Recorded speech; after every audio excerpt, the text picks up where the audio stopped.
Hello વિદ્યાર્થી મિત્રો, કેમ છો? મજામાં? હું છું ચૌહાણ સર અને તમે જોઈ રહ્યા છો સરસ મજાની ચેનલ ઇનફાઇનાઇટ ફિઝિક્સ. આગળ આપણે ચેપ્ટર નંબર 12 સિવાયના બધા ચેપ્ટરના ગુજકેટના વિડિયો લેક્ચર અપલોડ થઈ ગયા છે. તો ખાસ જો તમે ના જોયા હોય તો મારી ચેનલ ઇનફાઇનાઇટ ફિઝિક્સ ની અંદર જઈ અને તમે જોઈ શકો. એક ચેપ્ટર નંબર 8 વિદ્યુત ચુંબકીય તરંગ કરાવેલું નથી અને આઈ થિંક એ કરાવવાની કોઈ જરૂર પણ નથી. બહુ સિમ્પલ ચેપ્ટર છે.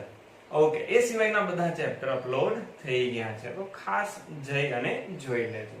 ચલો, આજે આપણે સ્ટાર્ટ કરશું ચેપ્ટર નંબર 12 ની પહેલા થિયરી, પછી એના એમસીક્યુ. ઓકે, હાઇડ્રોજન વર્ણપટ માટે લેમ્બડાનું વ્યાપક સૂત્ર. તો લેમ્બડાનું વ્યાપક સૂત્ર કંઈક આવું છે: 1/λ r. r એટલે આપણો રેડબર્ગ અચળાંક, પછી 1/m² - 1/n². હવે જો m કરતા n હંમેશા માટે મોટો હોવો જોઈએ. આની અંદર આપણે ખબર છે 5 પ્રકારની આવી હાઇડ્રોજન વર્ણપટની શ્રેણીઓ આવે છે.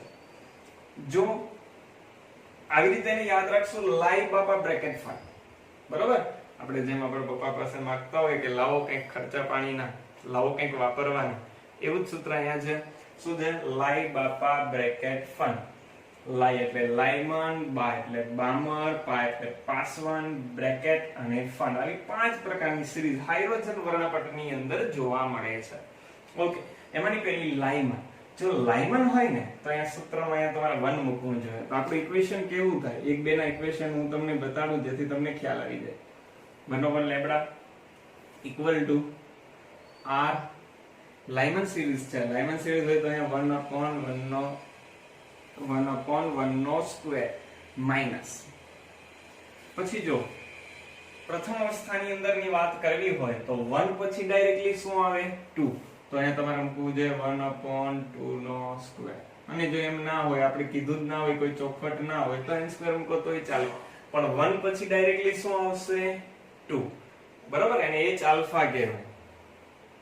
h આલ્ફા કયો એટલે અહીંયા આવશે 2.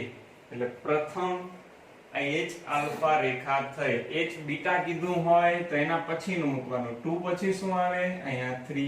h ગેમા કીધું હોય તો વિદ્યાર્થી મિત્રો શું મૂકવાનું? અહીંયા 4 મૂકવાનું. ક્લિયર?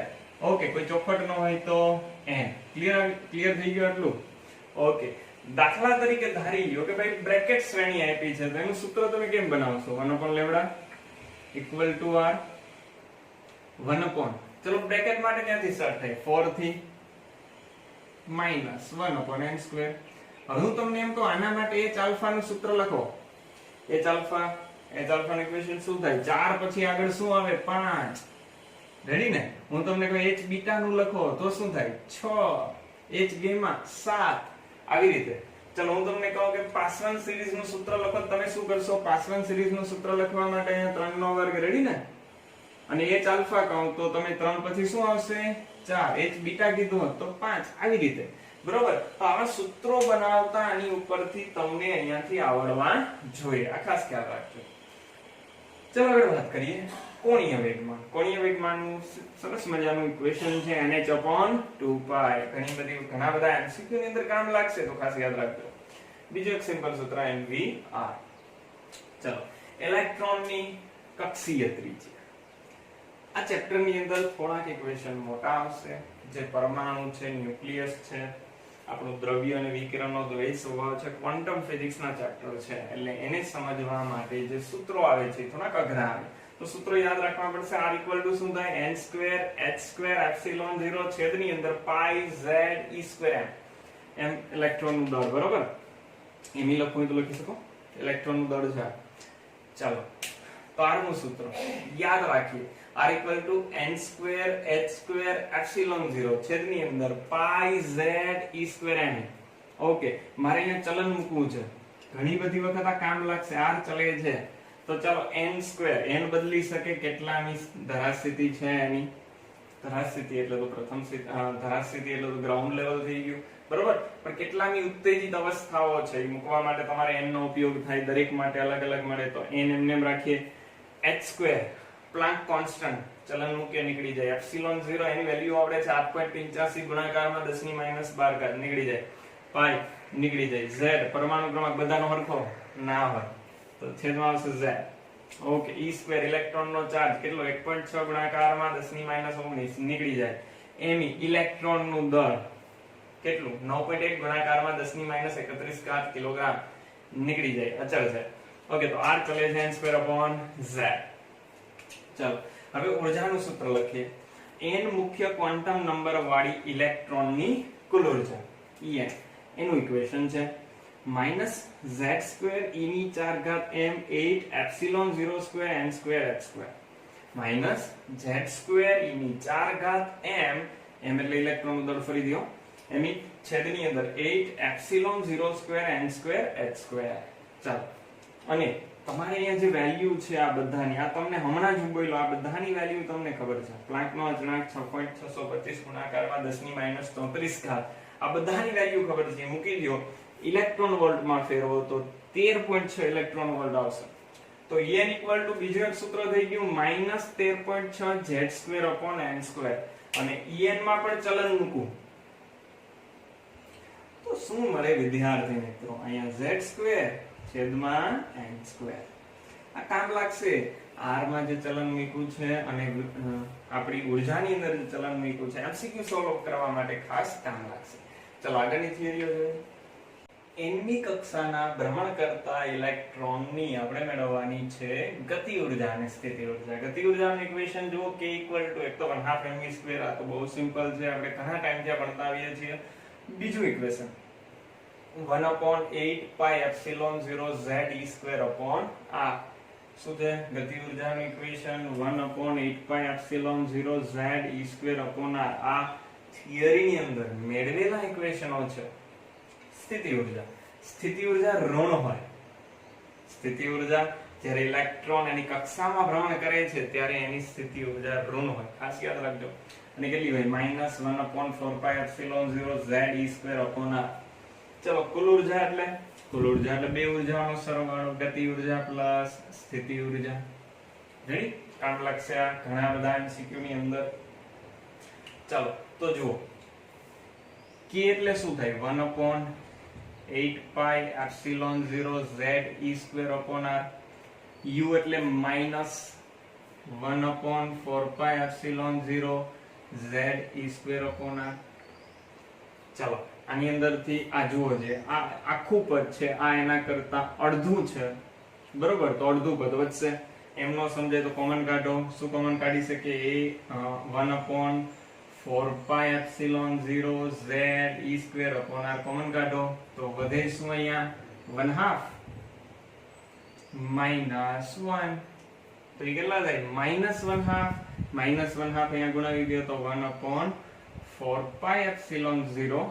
2 અહીંયા ગુણાવશો એટલે 8 થઈ જાય ને, -1/8 પાઈ એપ્સિલોન 0. રેડી ને? -1/2 વૈદા, માઈનસ આગળ આપી દીધા, 2 અહીંયા આપ્યા, z e2/r.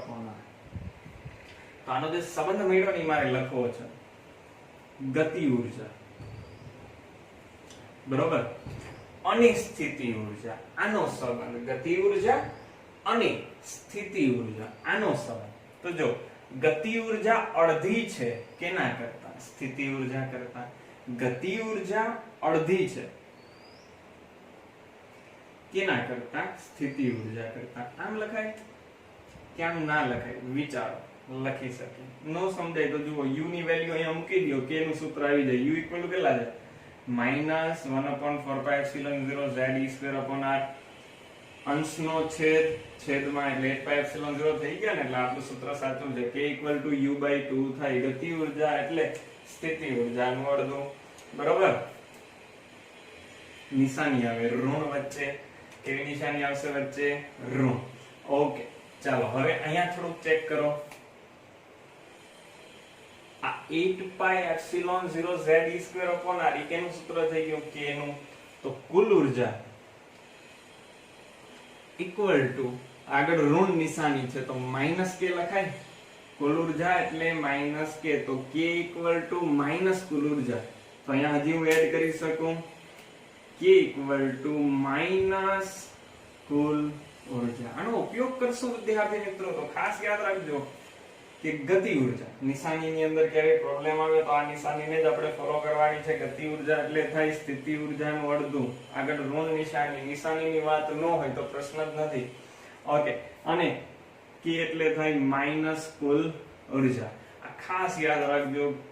2 થી 3 MCQ આના ગુજકેટની અંદર પૂછાયેલા છે અને હજી પૂછાવાની શક્યતા છે. ઓકે, ચાલો. હવે કોઈ ઇલેક્ટ્રોન એક કક્ષામાંથી બીજી કક્ષામાં સંક્રાંતિ કરે ત્યારે ઊર્જાના તફાવતનું સૂત્ર થાય EI - EF = HF. Okay, equal to તમે સામે લખી શકો m e ની 4 ઘાત 8 epsilon 0 square h square 1/f² - 1/ni². f એટલે ફાઇનલ, i એટલે ઇનિશિયલ. ચલો, એના પછી એક અચળાંક છે રીડબર્ગનો અચળાંક. આ બધા સૂત્રો તારવેલા છે આપણે થિયરીની અંદર. અત્યારે ડાયરેક્ટલી યાદ રાખવાના, તારવવાની જરૂર નથી. બરાબર? ઘણી બધી વખત ફિઝિક્સની અંદર મેં એવું સાંભળ્યું છે, ઘણા બધા શિક્ષકો એવું કહેતા હોય કે ફિઝિક્સમાં કંઈ યાદ રાખવાનું ના હોય. સાવ ખોટી વસ્તુ છે. તમારે આ ઇક્વેશન યાદ જ રાખવા પડે, એના સિવાય સોલ્યુશન નથી. સાબિત કરી શકો 100%ની વાત. એક્ઝામમાં સાબિત કરવા બેસાય, પરમાણુનું એકાદું સૂત્ર સાબિત કરો તો ગુજકેટનો ટાઈમ પૂરો થઈ ગયો હોય. એટલે ખાસ ઇક્વેશન યાદ રાખવાના છે. ઓકે, ચાલો. તો રીડબર્ગ અચળાંક r ઇક્વલ ટુ થાય me² 8 epsilon 0 square h cube c. Okay, અને એની વેલ્યુ આપી છે વિદ્યાર્થી મિત્રો 1.097 10⁻⁷. એનો એકમ યાદ રાખજો. ઘણી બધી વખત એનો એકમ પૂછાય છે રીડબર્ગ અચળાંકનો, મીટરની -1 ઘાત. એક વખત બોર્ડની અંદર રીડબર્ગ અચળાંકના એનું પારિમાણિક સૂત્ર પૂછવાનું, તો શું થાય l ની -1. ઓકે, ચાલો. એક્સ-રે ની લઘુત્તમ તરંગ લંબાઈ એનું ઇક્વેશન છે lambda minimum equal to hc/ev. આવા સૂત્ર ક્યાં ભણ્યા હતા? ચેપ્ટર નંબર 11 ની અંદર. તરંગ લંબાઈ લેમ્બડા ઇક્વલ ટુ hc/ev આપણા માટે થશે. ચાલો, તો અહીંયા આપણી થિયરી કમ્પ્લીટ થઈ. હવે આપણે ગણશું એના સોલ્વ કરીએ MCQ. બામર શ્રેણીની કઈ રેખાની તરંગ લંબાઈ મહત્તમ છે? h alpha, h beta, h gamma કે અંતિમ રેખા?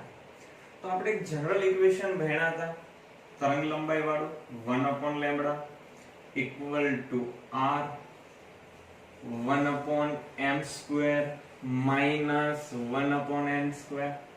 ઓકે, પછી આપણે 5 સિરીઝ ની વાત કરી હતી અને એના માટે આપણે યાદ રાખ્યું હતું લાઈ બાબા બ્રેકેટ 1, લાઈ 1 માટે 1, પછી બા એટલે બામર માટે 2, તો અહીંયા આવે 2. રેડી? હવે આપણે તરંગ લંબાઈ જે છે એ કેવી મેળવવી છે? મેક્સિમમ મેળવવી છે. તો તરંગ લંબાઈ મેક્સિમમ મેળવવા માટે તમે થોડુંક વિચારો કે n ની વેલ્યુ કેટલી મૂકવી જોઈએ. કેની વેલ્યુ? n ની વેલ્યુ. તો આપણે વિચારીએ તો આપણે જોઈ શકીએ કાં તો n ની સૌથી ઓછામાં ઓછી વેલ્યુ મૂકે તો કાં તો મેક્સિમમ થાય. આપણે ખબર નથી કે ભાઈ n ની કેટલી વેલ્યુ મૂકશું તો મેક્સિમમ થશે. ઓછામાં ઓછી વેલ્યુ એટલે 2 પછી કેટલા આવે? 3. ઘણા લોકો એમ વિચારે 1 મુકાય. 1 આવે જ નહીં. બામર શ્રેણીમાં યાદ છે ને, m કરતા n મોટો હોય આવી શરત છે. એટલે 2 કરતા આગળના જ પદ મુકાય એટલે 3. ઓકે, કાં તો 3 મૂકીએ તો મેક્સિમમ થાય, કાં તો સૌથી છેલ્લી એટલે કેટલી થાય? ઇન્ફાઇનાઇટ. આપણી જે હાઇડ્રોજનની આ શ્રેણીઓ છે એમાં સૌથી છેલ્લી એટલે કઈ થાય? ઇન્ફાઇનાઇટ.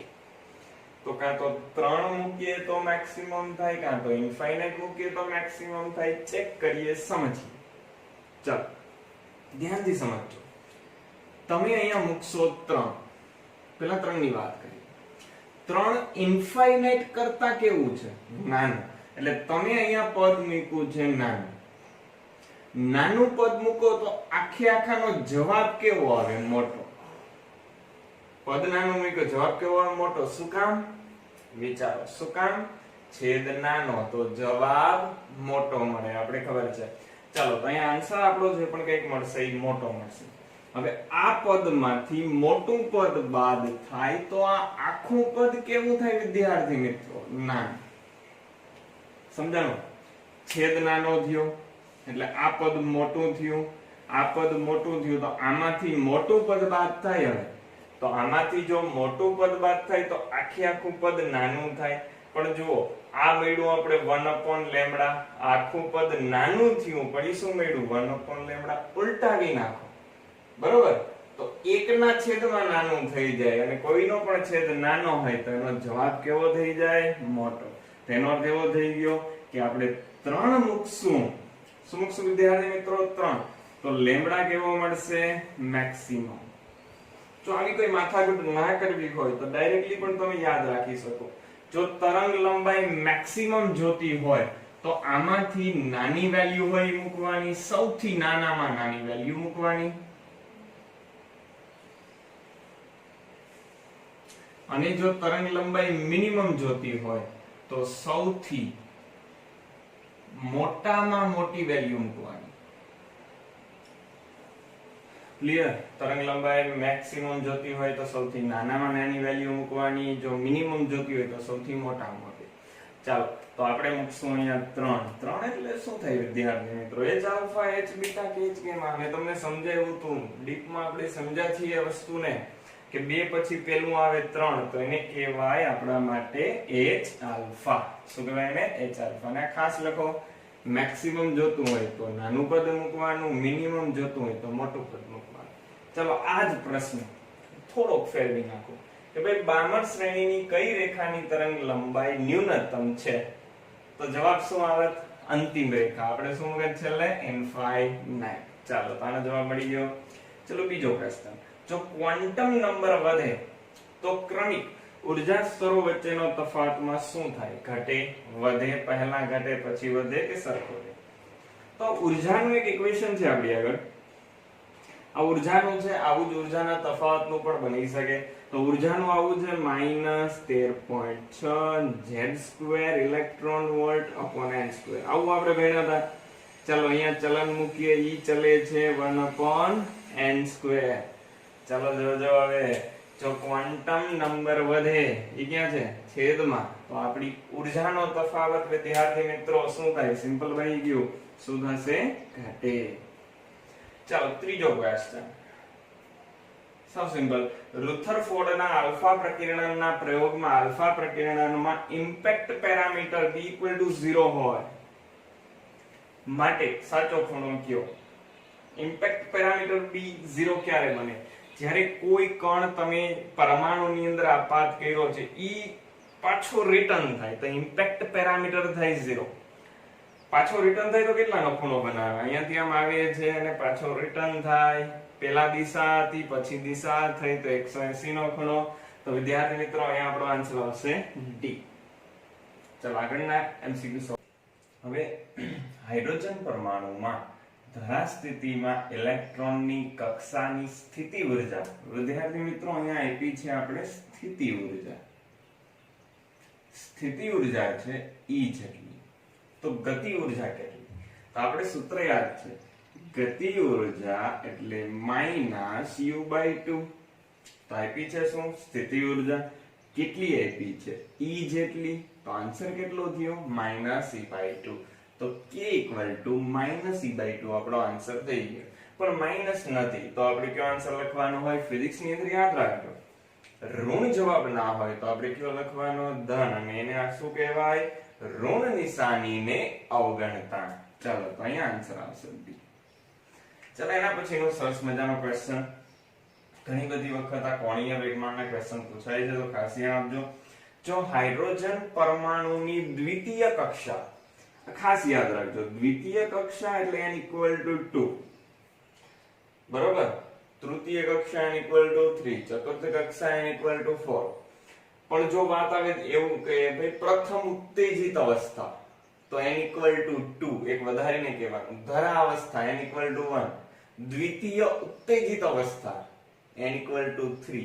ખાસ યાદ રાખજો, બરોબર. આ ડિફરન્સ ઘણા લોકોને ખ્યાલ નથી આવતો કે ક્યારે શું મૂકવું. આ છે ખાલી કક્ષાની વાત, દ્વિતીય કક્ષા n = 2. પણ આમ લખ્યું હોય દ્વિતીય ઉત્તેજિત અવસ્થા તો n = 3 લખવાના થાય. ઓકે ચાલો અહીંયા n = 2 તો ત્યારે કોણીય વેગમાન l છે, રકમમાં કીધું છે. ચાલો તેને મેળવી લઈએ. l = શું થાય? nh/2π. જુઓ જે આપણે n ની જગ્યાએ શું મૂકવાનું છે? 2, 2h/2π. ચલો શું કટ થાય? 2 કટ થાય તો શું વધે? h/p. તો h/p એટલે l થાય હવે આપણા માટે. પછી આગળ શું કીધું છે? તો તેનું ચતુર્થ કક્ષામાં કોણીય વેગમાન કેટલું? ચલો ધારી લો L ડેશ. સૂત્ર ફરીથી nh/2π. n ની જગ્યાએ કેટલા મૂકવાના હવે? 4. તો 4h/2π.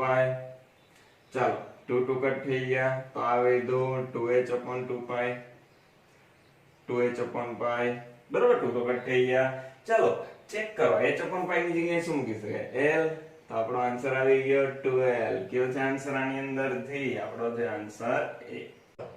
છઠ્ઠો MCQ. હાઇડ્રોજન પરમાણુ માટે ઇલેક્ટ્રોનની પ્રથમ ઉત્તેજિત અવસ્થા અને ધરા અવસ્થાની કક્ષાઓનો ક્ષેત્રફળનો ગુણોત્તર આપણે મેળવવાનો છે વિદ્યાર્થી મિત્રો ક્ષેત્રફળનો ગુણોત્તર. તો ક્ષેત્રફળનું સૂત્ર તો આવ્યું જ નથી, પણ આપણે ખબર છે કે ત્રિજ્યાનું સૂત્ર આવી ગયું. તમને જો યાદ હોય તો ત્રિજ્યા આમ તો બહુ મોટું ઇક્વેશન હતું, પણ r ચલે છે આપણે લખ્યું તો n²/z. રેડી. હવે આપણે ખબર છે કોઈ પણ અહીંયા પરમાણુની વાત હશે તો આવી રીતના સેન્ટરમાં ધન વિદ્યુત ભાર હશે, અહીંયા ઇલેક્ટ્રોન ગતિ કરતો હશે, તો આ કેવી રચના થઈ? એક પ્રકારના રિંગ જેવી રચના થઈ. તો એના માટેનું ક્ષેત્રફળનું સૂત્ર આપણે ખબર છે પાઈ r². તો અહીંયાથી લખી શકાય એ ચલે છે પાઈ નીકળી જાય r². ક્લિયર? ચલો આગળ વાત કરીએ. તો એ ચલે છે r નો સ્ક્વેર. ચલો આનો વર્ગ કરો. આનો વર્ગ કરો તો શું થાય? n4 z નો સ્ક્વેર. n4 z નો સ્ક્વેર. પણ કેના માટે ગણવાનો છે દાખલો? હાઇડ્રોજન માટે. કેના માટે કેલ્ક્યુલેટ કરવાનો છે? હાઇડ્રોજન માટે. હાઇડ્રોજન માટે પરમાણુ ક્રમાંક z = 1. ઓકે, તો શું થાય? એ ચલે છે n4. રેડી? ઓકે, હવે આપણે મેળવશું એનો ગુણોત્તર. હું લખું અહીંયા a1/a2. રેડી? તો સામે આવે n1/n2 નો n2 ની 4 ઓકે, તો n1 એટલે શું થાય? જો પ્રથમ ઉત્તેજિત અવસ્થા હમણાં જ સમજાવવાની પહેલાની MCQ ની અંદર, તો પ્રથમ ઉત્તેજિત અવસ્થા એટલે n1 = 2 થાય, અને ધરા અવસ્થા એટલે n2 = 1 થાય. ચલો તો મૂકી દઈએ. અહીંયા 2, અહીંયા 1, એની 4 ચલો 2 ની 4 એટલે 16. તો a1/a2 = 16/1. તો કયો આન્સર આવશે વિદ્યાર્થી મિત્રો? અહીંયાથી આપણો આન્સર આવશે a. ચલો 7મા MCQ ગણીએ. હાઇડ્રોજન પરમાણુની બે ક્રમિક કક્ષાઓમાં ઇલેક્ટ્રોનના કોણીય વેગમાનનો તફાવત કેટલો? ક્રમિક કક્ષા લેવાની. પહેલી બીજી લ્યો ચાલે, બીજી ત્રીજી લ્યો ચાલે, પણ આપણે આવું લઈને ગણીએ કે ભાઈ પહેલી કક્ષા n+1 અને એના પછીની કક્ષા n. એટલે ક્રમિક બે કક્ષા થઈ ને n થી n+1. નહીતર તમે ઈચ્છો એ લઈ હો તમે ચાલે. તો n+1 માટે હું લખું ln+1. સૂત્ર આવડે છે ને હવે? nh/2π.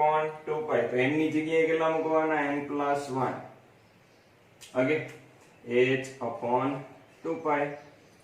હવે n માટે મૂકીએ તો ln = શું થાય? nh/2π. ચલો આનો ક્રમિક તફાવત મેળવવાનો છે, તો કેનાથી ક્યુ બાદ કરાય? ln+1 - ln. ચલો એટલા થાય n+1h/2π -n+nh/2π. ચલો h/2π જે છે ને એ બેયને ગુણાવો તો શું થાય? nh/2π h/2π -nh/2π. ચલો nh/2π તો કટ થઈ ગયો, ખાલી શું વધ્યું? h/2π. તો આજ આપણો આન્સર થઈ ગયો. ચાલો તો અહીંયાથી આન્સર આવશે b. જો તમે આવું કર્યું હોત કે ભાઈ પહેલી કક્ષા છે એ આપણે લઈએ 2, રેડી, અને એના પહેલાની કક્ષા લઈએ 1, તો અહીંયા l2 આમે હાલે એમ કહેવાનો અર્થ છે. તો અહીંયા 2 આવત, અહીંયા કેટલા આવત? 2 આવત, અહીંયા કેટલો આવત? 1 આવત. આવી રીતના તમે કેલ્ક્યુલેટ કરો તો પણ પાછો તમારો આન્સર કેટલો આવી જાય? h/2π. ક્રમિક બે કક્ષાઓ તમે લ્યો તો પણ આન્સર આવે. આપણે સૂત્ર સાબિત કર્યું n+1 અને l, n+1 અને n લઈ. ચાલો MCQ નંબર 8. બોહરના પરમાણુ મોડેલમાં હાઇડ્રોજન પરમાણુની m મી ક્વોન્ટમ કક્ષામાં ઇલેક્ટ્રોનની ગતિ ઉર્જા અને કુલ ઉર્જાનો ગુણોત્તર. ગતિ ઉર્જાનું સૂત્ર તો આપણે આવડે છે, k = 1/8 pi epsilon 0 ze²/r. બરોબર. કુલ ઉર્જાનું સૂત્ર પણ આપણે આવડે છે. કુલ ઉર્જા En વડે દર્શાવવું -1/8 pi epsilon 0 ze²/r. અથવા તો તમને ખબર જ છે વિદ્યાર્થી મિત્રો, આપણે કંઈક આવું લખ્યું હતું, k = -u/2 અથવા તો -en. En એટલે આપણી કુલ ઉર્જા. રેડી, આવું લખ્યું હતું. તો k = થાય -en, k = -en આપણા માટે થાય બેનો ગુણોત્તર તમારે લેવાનો છે. ચલો બે સરખા જ હોય તો એ બેના ગુણોત્તરનો જવાબ કેટલો? બે સરખા છે પણ એક પ્લસ છે એક માઈનસ છે, તો એ બેના ગુણોત્તરનો જવાબ કેટલો આવે? સરખા હોય તો -1. જો મારા પર વિશ્વાસ ન હોય તો આ પદ મૂકો અંશમાં, આ પદ મૂકો છેદમાં, કટ થશે એટલે -1 વધશે. તો વિદ્યાર્થી મિત્રો અહીંયાથી આન્સર શું આવે? -1. એક વસ્તુ યાદ રાખજો આ ક્વેશ્ચન ની અંદર કે ભાઈ જો ગતિ ઉર્જા હોય ને તો એ ધન હોય, સ્થિતિ ઉર્જા હોય તો હંમેશા ઋણ હોય. કે જો સ્થિતિ ઉર્જા ધન થાય તો ઇલેક્ટ્રોન પરમાણુમાંથી બહાર નીકળી જાય, એવી કોઈ વાત અહીંયા આવે નહીં. ક્લિયર થઈ ગયું? જો ગતિ ઉર્જા હોય તો ધન લેવાની હોય, સ્થિતિ ઉર્જા હોય તો ઋણ લેવાની હોય, અને કુલ ઉર્જા પણ ઋણ જ બનશે. બરોબર, ખાસ યાદ રાખજો, ખ્યાલ રાખજો. ગતિ ઉર્જા ધન, સ્થિતિ ઉર્જા ઋણ, કુલ ઉર્જા પણ ઋણ. કુલ ઉર્જા ઋણ બને ને એટલા માટે તે ન્યાન્ય ગતિ કરી શકે, નહીતર તો એ મુક્ત થઈ જાય. તમને ખબર છે આપણે ગુરુત્વીય સ્થિતિ ઉર્જા ધોરણ 11 ની અંદર ચેપ્ટર નંબર 8 ની અંદર ભણ્યા, એમાં પણ ઈ જે સ્થિતિ ઉર્જા હતી ઋણ હતી અથવા તો કુલ ઉર્જા ઋણ હતી. શું કામે? જો ઈ કુલ ઉર્જા જેટલી તમે ધન ઉર્જા આપી દો તો કુલ ઉર્જા 0 થાય ને પદાર્થ અનંત અંતરે વયો જાય, જો તમને યાદ હોય તો. બરોબર, એટલે ખાસ યાદ રાખજો, સ્થિતિ ઉર્જા અને કુલ ઉર્જા અહીંયા ઋણ જ આવશે અને ગતિ ઉર્જા ધન. ચાલો 9મો MCQ. અને અહીંયા જે MCQ કરાવું છું આ ગુજકેટ ની અંદર પૂછાઈ ગયેલા MCQ છે, ખાસ ધ્યાન રાખજો. ચલો, એક્સ-રે ટ્યુબને 5 કિલોવોટ જેટલો વિદ્યુત સ્થિતિમાનનો તફાવત લાગુ પાડતા તેમાંથી 3.2 મિલિએમ્પિયર નો કરંટ પસાર થાય. તો આ આપણી આગળ છે 3.2 મિલિએમ્પિયર. ચલો, મિલિએમ્પિયર એટલે કેટલા થાય? 10⁻³ એમ્પિયર. ઓકે, તો અને વોલ્ટેજ પણ છે પણ એની કોઈ જરૂર નથી. તો ટ્યુબના ટાર્ગેટ પર દર સેકન્ડે t = 1 અથડાતા ઇલેક્ટ્રોનની સંખ્યા એટલે n ફાઇન્ડ કરવાનો છે. તો તમને વિચારો તો એવું કે સૂત્ર યાદ આવે છે? આ ચેપ્ટર ની અંદર આપણે આવું ઇક્વેશન લખ્યું નથી, પણ આ સાવ સિમ્પલ છે. તમે વિચારો તો યાદ આવી જાય. આપણે એક સૂત્ર આવતું I = Q/T. યાદ જ હશે, ફેમસ ઇક્વેશન છે, chapter number 3. Okay, I = Q = Ne, ક્વોન્ટમીકરણ ચેપ્ટર નંબર 1. ઓકે, ચાલો આનાથી આપણે શું મેળવવાનું છે? n. તો n ને કરતા બનાવીએ તો શું થાય? IT/E. રેડી? ચાલો હવે I કેટલો છે આપણી આગળ કેલ્ક્યુલેશન અહીંયા કરું. ચાલો, I છે 3.2 મિલિએમ્પિયર. રેડી? તો 3.2 ગુણાકારની અંદર 10⁻³ સમય દર સેકન્ડે એટલે 1. E ની વેલ્યુ તો આપણે આવડે છે 1.6 ગુણાકારમાં 10⁻19. ચાલો, તો આ થઈ ગયા 2 ગુણાકારની અંદર 10⁻16. ચલો, આ મેળવો આપણે સંખ્યા છે, કોઈ એકમ ના હોય તો આન્સર અહીંયાથી કયો મળે વિદ્યાર્થી મિત્રો? ચાલો, MCQ નંબર 10. હાઇડ્રોજન પરમાણુની દ્વિતીય કક્ષામાં રહેલ ઇલેક્ટ્રોનના રેખીય વેગમાનની ચાક માત્રા. રેખીય વેગમાન એટલે p, આપણે ખબર છે, પણ વેગમાનની ચાક માત્રા એટલે ફરીથી કોણીય વેગમાન. ખાસ યાદ રાખજો, રેખીય વેગમાનની ચાક માત્રા એને જ કહેવાય આપણું કોણીય વેગમાન L. તો L નું સૂત્ર તો આપણે આવડે છે. L = શું થાય? NH/2π. ચલો, કેટલામી કક્ષા? દ્વિતીય કક્ષા. n = 2 કે 3? 2. એ ક્યારે લખવાનું 3? જ્યારે ઉત્તેજિત અવસ્થા આપેલી હોય કે ભાઈ ધરા અવસ્થા તો n = 1. પ્રથમ ઉત્તેજિત અવસ્થા n = 2. દ્વિતીય ઉત્તેજિત અવસ્થા n = 3. પણ આ તો કક્ષાની વાત છે તો 2 આવશે. તો 2h/2π, 2 કટ તો થઈ ગયું h/π. ચાલો તો આપણો આન્સર આવશે ડી. ચલો એના પછીનો 11મો સાવ સિમ્પલ. બોહર મોડેલ અનુસાર મુખ્ય ક્વોન્ટમ નંબર n અને કક્ષીય ત્રિજ્યાનો સંબંધ યાદ છે ને? આગળ જ કીધું તો r ચલે છે n2/z. z નથી આપ્યો તો શું થાય? r ચલે છે n2 1. ચલો 12મો MCQ સરસ મજાનો. બીજી ઉત્તેજિત અવસ્થામાં ઇલેક્ટ્રોનની કુલ ઉર્જા આપી છે -2e. કુલ ઉર્જાને આપણે કેના વડે દર્શાવીએ છીએ? en આપ્યું છે -2e. આ જ અવસ્થામાં તેની યોગ્ય સંજ્ઞા સાથે સ્થિતિ ઉર્જા મેળવો. તો આપણું નોર્મલ સૂત્ર તમને ખ્યાલ છે k -u/2 -en. આ બેને કમ્પેર કરો. ઓકે, તો માઈનસ માઈનસ નીકળી ગયું તો u/2 en. તો મારે u મેળવવું છે તો u થાય 2en. રેડી? u શું મળે આપણે? 2en. ચલો en શું છે? -2e.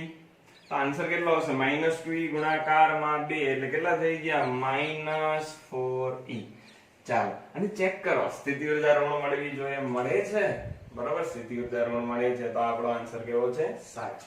ચાલો આગળના MCQ ગણીએ. 13મો ક્વેશ્ચન સરસ મજાનો ક્વેશ્ચન છે, થોડો અઘરો છે તો ખાસ ધ્યાન આપજો. ધરા સ્થિતિમાં હાઇડ્રોજન પરમાણુ 12.75 ઇલેક્ટ્રોન વોલ્ટની ઉર્જાનું શોષણ કરે અને તેમાંથી ઇલેક્ટ્રોનના કક્ષીય વેગમાનમાં શું ફેરફાર થાય? ચલો આ ધારી લો ધરા સ્થિતિ. ધરા સ્થિતિ એટલે તમને બધાને ખબર છે n = 1 અને આ ધરા સ્થિતિમાં ઉર્જા હોય 13.6 ઇલેક્ટ્રોન વોલ્ટ. યાદ છે? થિયરી ભણ્યા છો, ખ્યાલ જ હોવો જોઈએ. ઓકે, પછી આગળ બીજી કક્ષા આવશે n = 2. પછી ત્રીજી કક્ષા આવશે. આવી તો ઘણી બધી કક્ષાઓ આવશે. રેડી? તો હવે અહીંયા રકમની અંદર તમે જુઓ કોણીય વેગમાન નથી મેળવવાનું, એનો ફેરફાર મેળવવાનો. તો પેલા ધરા સ્થિતિમાં છે તો L1 = NH/2π 1 આવશે, n = h/2π. પેલા એનું કોણીય વેગમાન આટલું હતું. હવે આની અંદર તમે કેટલી ઉર્જા આપી? જો ધરા સ્થિતિમાંથી કેટલી ઉર્જાનું શોષણ કરે? 12.75. ધરા સ્થિતિમાંથી 13.6 છે એમાંથી કેટલી ઉર્જાનું શોષણ કરે? 12.75. તો ઉર્જા થાય કેટલી આપણી? હવે ઉર્જા કેટલી વધી? તો આનો તમે કેલ્ક્યુલેશન કરશો તો આઈ થિંક 0.84 સમથિંગ આન્સર આવશે. બરોબર? એપ્રોક્સિમેટ આન્સર છે ઇલેક્ટ્રોન વોલ્ટ. આટલો કઈક આન્સર આવશે. તમારી આટલી ઉર્જા હશે. બરોબર? તો ઈ ઉર્જા ધરાવતી કક્ષા કઈ? તો કે ભાઈ ચોથી. ખબર કેમ પડે? કેલ્ક્યુલેશન કરવી પડે, એમને ખ્યાલ ના આવે. બરોબર? જો તમે આ ઉર્જા યાદ રાખી હોય તો ખ્યાલ આવી જાય, પણ ઉર્જા યાદ ના રાખી હોય તો તમારા માટે કન્ફ્યુઝન થશે. ક્લિયર? તો આપણે શું કરવાનું છે કે ભાઈ આનું સૂત્ર મૂકીએ. તમને સૂત્ર આવડે છે En = -13.6 z² electron volt / n². યાદ છે ને? ચલો z હાઇડ્રોજન, હાઇડ્રોજન માટે z કેટલો? 1 એટલે નીકળી ગયું. ચલો અહીંયા 0.84 -13.6 n² ઇલેક્ટ્રોન વોલ્ટ. તો n² અહીંયા આવી જાય, માઈનસ માઈનસ પ્લસ 13.6 છેદમાં 0.84. આનું કેલ્ક્યુલેશન કરશો તો તમારો આન્સર આવશે 16. તો n = થશે 4. તો એ ચોથી કક્ષાની અંદર જશે. તો અહીંયાનું કોણીય વેગમાન એને નામ આપી શકીએ આપણે L4. તો આપણું સૂત્ર છે NH/2π. n ની જગ્યાએ કેટલા મૂકવાના? 4. તો આ થઈ ગયું 4h/2π. ચલો વેગમાનનો ફેરફાર મેળવીએ. L4 - L1. તો આ છે 4h/2π, આ છે h/2π. આન્સર કેટલો થયો વિદ્યાર્થી મિત્રો? 3h/2π. ચાલો તો અહીંયાથી આપણે આન્સર મળશે C. ચાલો હવે કરીએ 14મો MCQ. જે તત્વ માટે k શ્રેણીની ટૂંકામાં ટૂંકી x કિરણની તરંગ લંબાઈ 0.252 નેનોમીટર હોય, એટલે તરંગ લંબાઈ છોકરાઓ આપી દીધી છે, અને શું મેળવવાનું છે? તો તે પરમાણુ ક્રમાંક મેળવો. પરમાણુ ક્રમાંક અહીંયાથી આપણે મેળવવાનો છે. પરમાણુ ક્રમાંક આવે એવું એક જ ઇક્વેશન છે. બરોબર? આપણે યાદ નહોતું રાખ્યું કેમ કે જનરલી બહુ ઓછાનો ઉપયોગ થાય છે, પણ ખાસ યાદ રાખજો જ્યારે પણ પરમાણુ ક્રમાંક આવે તો આવું સૂત્ર લાગે 1/λ r r રીડબર્ગ અચળાંક z માઇનસ 1 નો સ્ક્વેર, કે શ્રેણી છે 1/1 સ્ક્વેર માઇનસ 1/n સ્ક્વેર. આવું સૂત્ર લખીએ. ક્યારે આ સૂત્રનો ઉપયોગ કરવાનો? ખાસ યાદ રાખવાનું છે જ્યારે આપણે મેળવવાનું કીધું હોય પરમાણુ ક્રમાંક. શું મેળવવાનું કીધું હોય વિદ્યાર્થી મિત્રો? પરમાણુ ક્રમાંક. ત્યારે જ આનો યુઝ કરશું. ઓકે, ચાલો હવે જુઓ, પરમાણુ ક્રમાંક મેળવવાનો છે અને સાથે અહીંયા ટૂંકામાં ટૂંકી તરંગ લંબાઈ. કેવી તરંગ લંબાઈ આપી છે આપણે? ટૂંકામાં ટૂંકી. તો મેં તમને સમજાવ્યું હતું કે ભાઈ જો તરંગ લંબાઈ મેક્સિમમ જોઈએ તો n મૂકવાનો નાનામાં નાનો મિનિમમ. જો તરંગ લંબાઈ મિનિમમ જોઈએ તો n કેવો મૂકવાનો? મેક્સિમમ. તો અહીંયા તરંગ લંબાઈ ટૂંકામાં ટૂંકી છે તો n મેક્સિમમ મૂકશું. મેક્સિમમ n એટલે કેટલા? ઇન્ફાઇનાઇટ. ચલો ઇન્ફાઇનાઇટ નો સ્ક્વેર ઇન્ફાઇનાઇટ, 1 ઇન્ફાઇનાઇટ 0. ચલો 1 નો સ્ક્વેર એટલે 1 જ થાય. તો આખું પદ નીકળી ગયું છોકરા. ખાલી શું હતું? 1 લેમ્બડા મિનિમમ. કેમ કે આપણે ટૂંકામાં ટૂંકી તરંગ લંબાઈ લીધી r z-1 નો સ્ક્વેર. ચાલો તો z-1 સ્ક્વેર ને કરતા બનાવો તો સામેની સાઈડ શું થાય? 1 lambda minimum r. Lambda minimum મૂકી દો 0.252 નેનોમીટર. 1/0.252 નેનો એટલે 10⁻⁹. હજી ગુણાકારમાં આપણો રેડબર્ગ અચળાંક એની વેલ્યુ છે રકમમાં આપેલી હોય તમને 1.097 10⁻⁷. આનું તમે જ્યારે સાદુરૂપ આપશો તો ઈ મળશે z-1 નો સ્ક્વેર. પછી એમાંથી z-1 મેળવશો, બરોબર? વર્ગમૂળ કાઢશો બે બાજુ, z-1 મળશે. પછી -1 સામે જાય એટલે પ્લસ થાય. અને ઈ સાદુરૂપ આપશો ત્યારે તમારો જવાબ આવશે z = 20. તો આમાંથી કયો આપણો આન્સર થઈ ગયો? 20. ચલો નેક્સ્ટ ગણીએ. v જેટલા pd વડે પ્રવેગિત ઇલેક્ટ્રોન્સ વડે ઉત્પન્ન થયેલ એક્સ-રેની લઘુત્તમ તરંગ લંબાઈ ખાલી જગ્યાને સમપ્રમાણમાં હોય છે. લઘુત્તમ તરંગ લંબાઈ એક્સ-રે લેમ્બડા મિનિમમ યાદ છે સૂત્ર? hc/ev. આપણે થિયરી ની અંદર આ સૂત્ર ભણી ગયા. લેમ્બડા મિનિમમ ઇક્વલ ટુ શું થાય? hc/ev. ચાલો ચલન મૂકી દયો જે લેમ્બડા મિનિમમ. કઈ વસ્તુ કોન્સ્ટન્ટ છે? h પ્લાન્કનો અચળાંક, એનું મૂલ્ય પણ તમને આવડે છે, કોન્સ્ટન્ટ છે.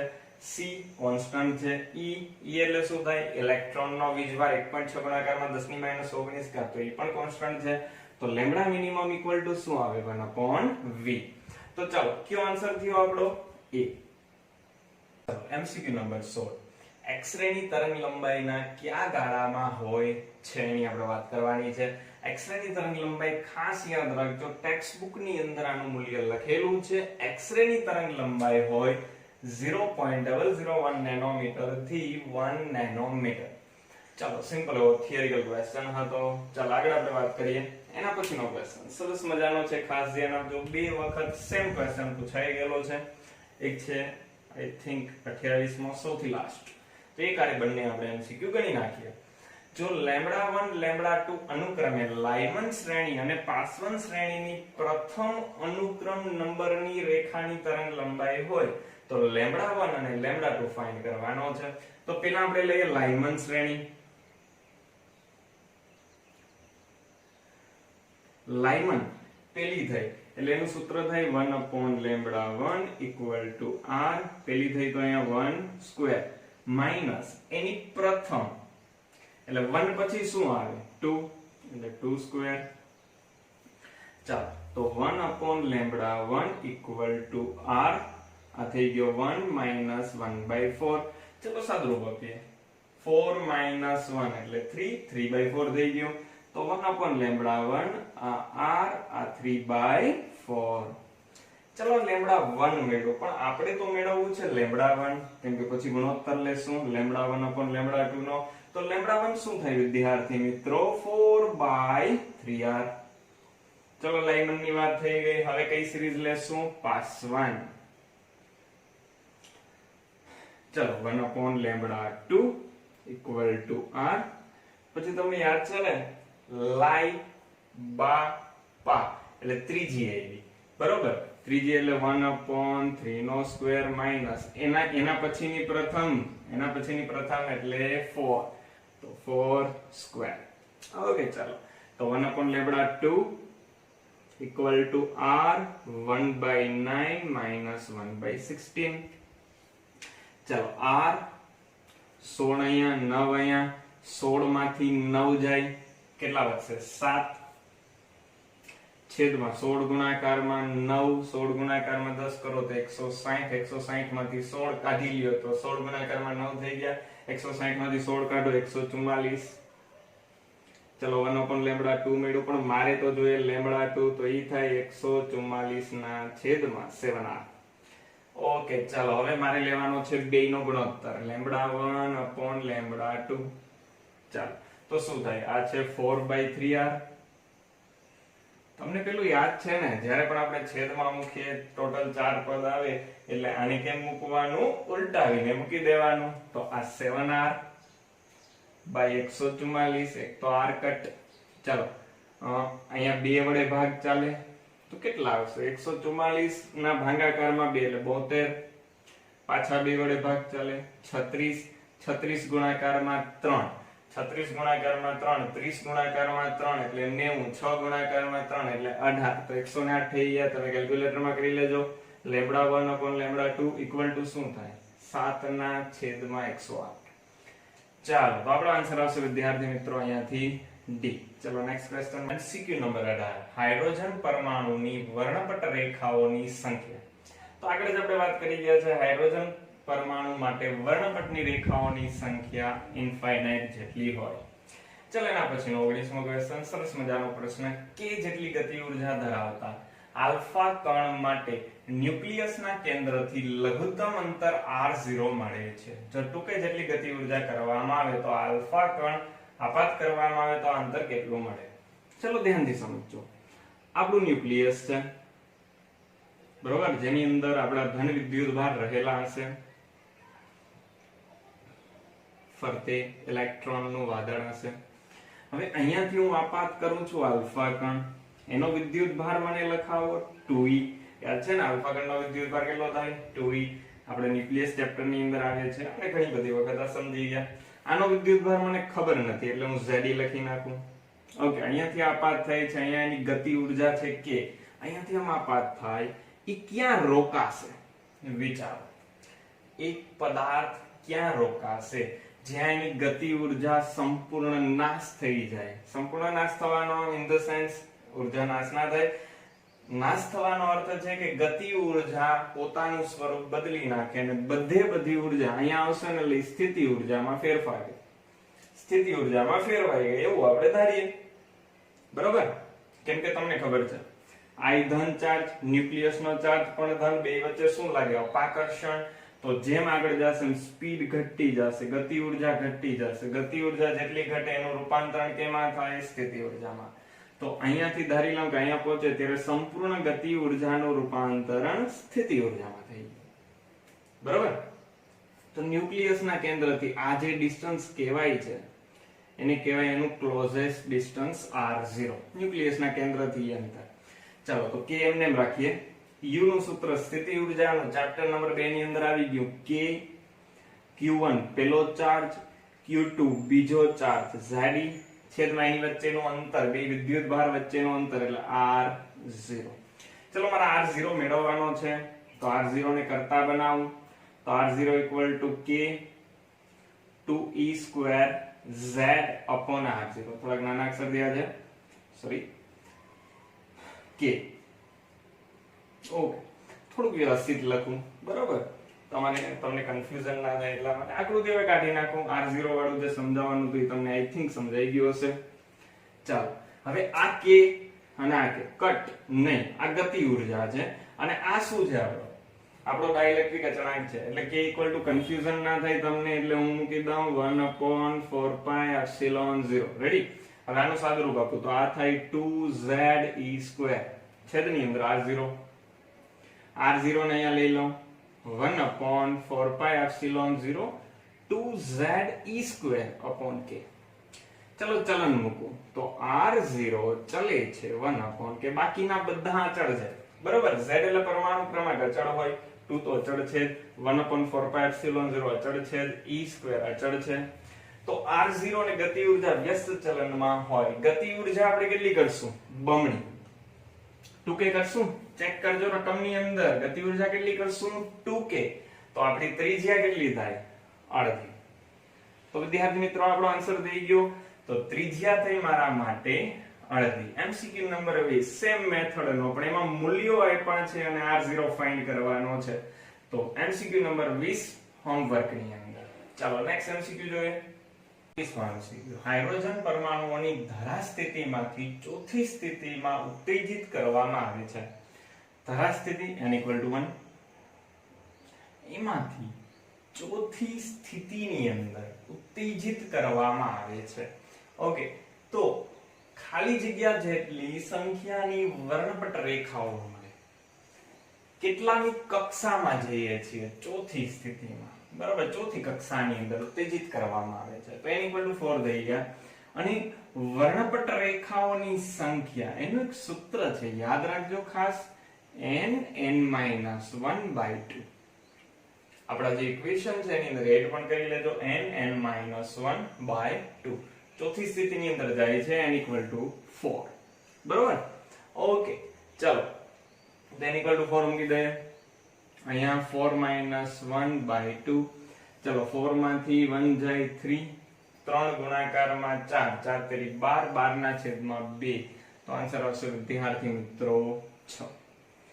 ચાલો હાઇડ્રોજન જેવા, એના પછીનો 22મો MCQ સાવ સિમ્પલ છે. સ્થિતિ ઉર્જામાં ગયેલી છે ત્યાં, તો એ ગણી લેજો, સાવ સિમ્પલ છે. 23મો, હાઇડ્રોજન જેવા P અને Q પરમાણુઓની આયનીકરણ સ્થિતિમાં અનુક્રમે Vp અને Vq છે. હવે Vq કરતા Vp મોટો છે, આવો સંબંધ આપેલો છે. Vq કરતા કોણ મોટો છે? Vp. તો તેની કક્ષીય ત્રિજ્યા મેળવો. તો તમને એવું એક ઇક્વેશન આવડે છે જેની અંદર વિદ્યુત સ્થિતિમાન અને ત્રિજ્યા આવે. તો આપણે આવડે છે એક સૂત્ર, સિમ્પલ સૂત્ર, V = kq/r. તો V ચલે છે 1/r, એટલે કે V અને r નું ચલન વ્યસ્ત થાય. ચલો હવે વિચારો, અહીંયા કોણ મોટું છે? Vp. તો આ વ્યસ્ત ચલનમાં કોણ થાય? Rp મોટો થાય કેના કરતા? Rq કરતા. Rp મોટો થાય કેના કરતા? Rq કરતા. ચલો નેક્સ્ટ MCQ નંબર 24. લાક્ષણિક એક્સ-રે ની તરંગ લંબાઈ ટાર્ગેટની કઈ લાક્ષણિકતા પર આધાર રાખે છે? થિયરી ની અંદર આવે છે. જો કે જે ટેક્સ્ટબુક ચેન્જ થઈ એની અંદર એક્સ-રે ટ્યુબ ની વાત નથી, પણ ઇમ્પોર્ટન્ટ ટોપિક છે, ખાસ યાદ રાખજો. એક્સ-રે ની તરંગ લંબાઈની ટાર્ગેટ કઈ લાક્ષણિકતા પર આધાર રાખે? તો આપણો આન્સર આવશે એનો પરમાણુ ક્રમાંક. ચલો 25મો ક્વેશ્ચન. આ ન્યુક્લિયસ નો છે. આમ તો ન્યુક્લિયર વિખંડનની પ્રક્રિયામાં ઉત્સર્જાતા ઝડપી ન્યુટ્રોનની ઉર્જા, આપણે ખબર છે ન્યુક્લિયર શૃંખલા પ્રક્રિયા થાય, યુરેનિયમ છે એના ઉપર તમે ન્યુટ્રોનનો મારો ચલાવો, બરોબર, તો કંઈક નવા તત્વ બને, સાથે બીજા ન્યુટ્રોન ઉત્પન્ન થાય. આપણે કીધું તો 3 પ્રક્રિયાની અંદર જોઈ હતી, તો સરેરાશ 2.5 જેટલા ન્યુટ્રોન એની અંદર ઉત્પન્ન થતા હતા, બરોબર. તો આની ઝડપ ખૂબ જ વધારે હોય, અને એ ઝડપ કેટલી હશે? 2 મેગા ઇલેક્ટ્રોન વોલ્ટ જેટલી એની ઝડપ હશે. થિયરિકલ છે, ન્યુક્લિયસ ચેપ્ટર ની અંદર આવે છે, પરમાણુનો ક્વેશ્ચન આમ તો નથી. ચલો 26મો હોમવર્ક ની અંદર સેમ મેથડ નો MCQ આપણે આગળ ગણી ગયા છીએ. 27મો પણ સાવ સિમ્પલ છે, અને 28મો મેં તમને ગણાવી દીધો છે. 27મો એટલે આપણો લાસ્ટ MCQ. હાઇડ્રોજન પરમાણુમાં ઇલેક્ટ્રોનની ગતિ ઉર્જા આપી છે. ગતિ ઉર્જા આટલી છે k તો સ્થિતિ ઉર્જા મેળવો. સંબંધ તમને ખબર છે, k = -u/2, તો u = -2k. તો -2k ની જગ્યાએ શું મૂકવાનું છે? e²/4πε0r. 4 નથી 8 છે. ઓકે, ચાલો તો 2 2 કટ. તો આન્સર શું મેળવો? -e²/4πε0r. ચાલો આમાંથી આપણો કયો આન્સર થશે? આપણો આન્સર થશે B. તો આપણો આન્સર થઈ ગયો. ચાલો અહીંયા આપણું ચેપ્ટર કમ્પ્લીટ થયું. જો તમને વિડીયો ગમ્યો હોય તો લાઈક કરજો, કોમેન્ટ કરજો, શેર કરજો ને સબસ્ક્રાઇબ કરજો. Thank you.